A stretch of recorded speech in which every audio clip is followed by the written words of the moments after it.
Hello दोस्तों, कैसे हो आप सब। आशा करता हूँ स्वस्थ और मस्त होंगे। तो इस वीडियो में हम सब पढ़ने वाले हैं एक नया डबल सेंटेंस। तो अगर आप भी जानना चाहते हैं इस सेंटेंस को तो बने रहिए वीडियो के एंड तक, ठीक ना। पढ़ते हैं double sentence. Double sentence, double का मतलब दोहरा। डबल मीन्स दोहरा और सेंटेंस मीन्स वाक्य। तो इसके पहले वाले वीडियो में हम पढ़े हैं डबल सेंटेंस नंबर 8, यानी कि double sentence number 8 for present tense. इस वीडियो में पढ़ेंगे डबल सेंटेंस नंबर 8 ही फॉर पास्ट टेंस, ठीक ना। फॉर पास्ट टेंस यानी कि एक एक वीडियो में एक एक टेंस पढ़ते हैं, प्रेजेंट और पास्ट और फ्यूचर, यानी कि अलग अलग, ठीक ना। तो इस सेंटेंस को पढ़ने के लिए सबसे पहले हमें किस चीज की आवश्यकता पड़ेगी? सिंटेक्स की। तो सबसे पहले लिखेंगे क्या? सिंटेक्स, यानी कि सिंटेक्स। सिंटेक्स मीन्स होता क्या है? सूत्र, ठीक ना। सूत्र। अब सूत्र में क्या क्या आएगा? सबसे पहले आएगा subject, subject plus was verb, helping verb was verb ही आएगा क्योंकि किसमें है? पास्ट टेंस में, ठीक ना। तो पास्ट टेंस में वाज वर्ब, उसके बाद not plus as plus adjective, adjective plus adjective means विशेषण, ठीक ना। एडजेक्टिव मीन्स एडजेक्टिव का हिंदी विशेषण, plus as plus subject plus was verb, was oblique verb. Oblique का मतलब या, यानी कि एक सेंटेंस में सिर्फ वाज या वर्ब सिर्फ एक ही का प्रयोग होगा, यानी कि डबल सेंटेंस, दोहरा वाक्य। दोहरा वाक्य कैसे कहलाता है? इसमें दो दो सब्जेक्ट, यानी कि दो दो बार सब्जेक्ट आएगा, दो दो बार हेल्पिंग वर्ब का भी प्रयोग हो रहा है, तो ये क्या है? डबल सेंटेंस, ठीक ना। ये है double sentence number 8 for past tense का सिंटेक्स, ठीक ना। अब लिखते हैं सिंपटम। सिंपटम मीन्स पहचान, यानी कि हिंदी वाक्य में क्या देखने से हम पहचान जाते हैं कि ये कौन सा सेंटेंस या टेंस है, ठीक ना। तो पहचान में आएगा कर्ता, इतना, इतनी, इतने, ठीक ना। इतना, इतने, इतने। उसके बाद क्या आएगा? विशेषण, यानी कि एडजेक्टिव। एडजेक्टिव का मतलब विशेषण। उसके बाद क्या आएगा? नहीं, था, थी, थे, यानी कि ऑब्लिक। उसके बाद क्या आएगा? जितना, जितना। उसके बाद फिर क्या आएगा? कर्ता, यानी कि कर्ता आएगा इतना, इतने, इतने, विशेषण नहीं, था, थी, थे, जितना, कर्ता। इतना आएगा सिंपटम, यानी कि हिंदी वाक्य की पहचान में। अब लिखते हैं एग्जाम्पल, उस एग्जाम्पल में समझ में आएगा, यानी कि सिंटेक्स और सिंपटम दोनों समझ में आएगा एग्जाम्पल में कि किसका कहाँ प्रयोग होगा, ठीक ना। जैसे कि example number first, example number first लिखते हैं वह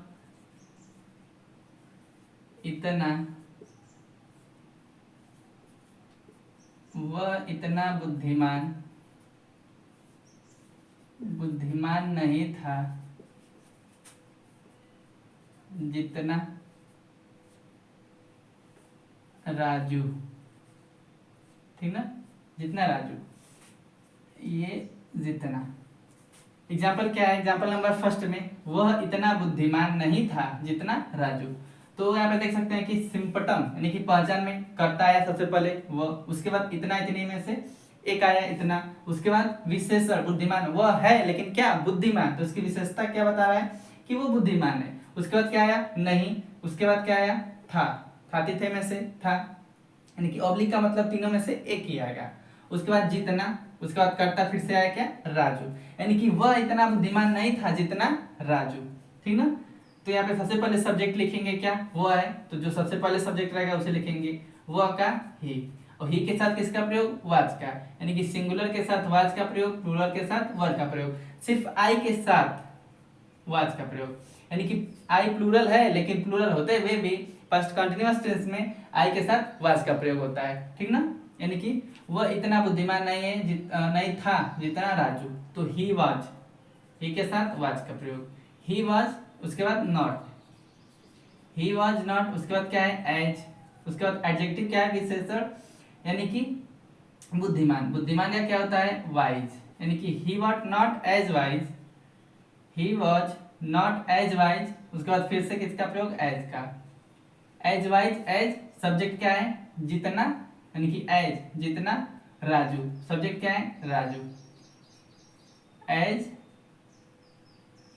राजू वाज, यानी कि वाज था, यानी कि एक था है यहाँ पे, तो ये भी समझ जाएंगे कि जितना कि राजू था, ठीक ना, यहाँ पे था छिपा है। वह इतना बुद्धिमान नहीं था जितना राजू, यानी कि जितना राजू का मतलब जितना राजू था, ठीक ना।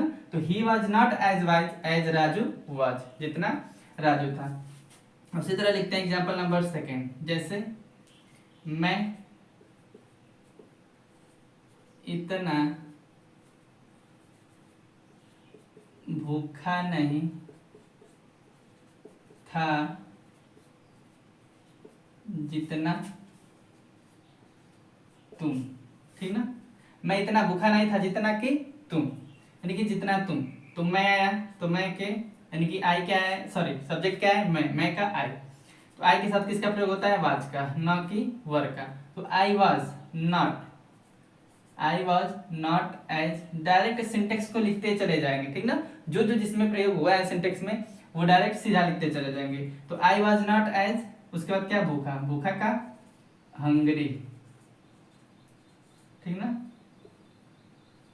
HUNGRY, I was not as hungry as, adjective का तो फिर एज का प्रयोग, फिर सब्जेक्ट क्या है जितना तुम, तो एज यू वर, यू के साथ वर का प्रयोग, यानी कि मैं इतना भूखा नहीं था जितना तुम, I was not as poor, sorry I was not as hungry, यानी कि भूखा, as hungry as you are, ये एज है, ठीक ना, एज यू आर। अब लिखते हैं एग्जाम्पल नंबर थर्ड, जैसे एक और एग्जाम्पल आ जाए,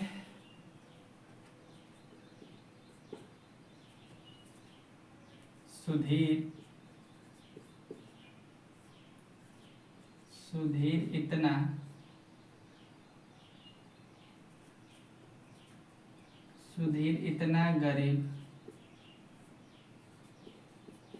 गरीब नहीं था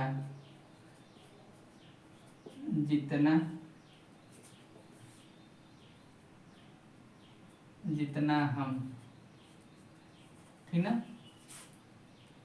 एग्जाम्पल नंबर थर्ड क्या है, सुधीर इतना गरीब नहीं था जितना हम, तो सुधीर सब्जेक्ट क्या है सुधीर, तो लिखेंगे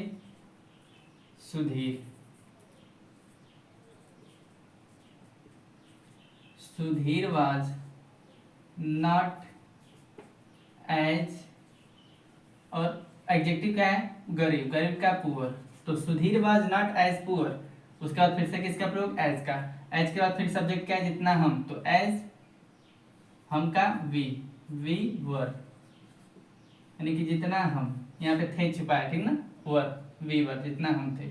जैसे सुधीर इतना गरीब नहीं था जितना हम, यानी कि Sudhir was not as poor as we were, यानी कि जितना हम।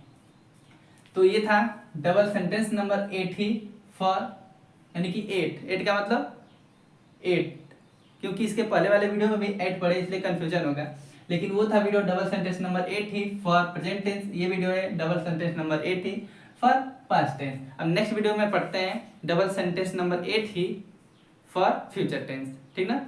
तो किसी के अच्छा लगा ये वीडियो कमेंट में जरूर बताइएगा। मिलते हैं नेक्स्ट वीडियो में एक नए टॉपिक के साथ, तब तक के लिए हर हर महादेव।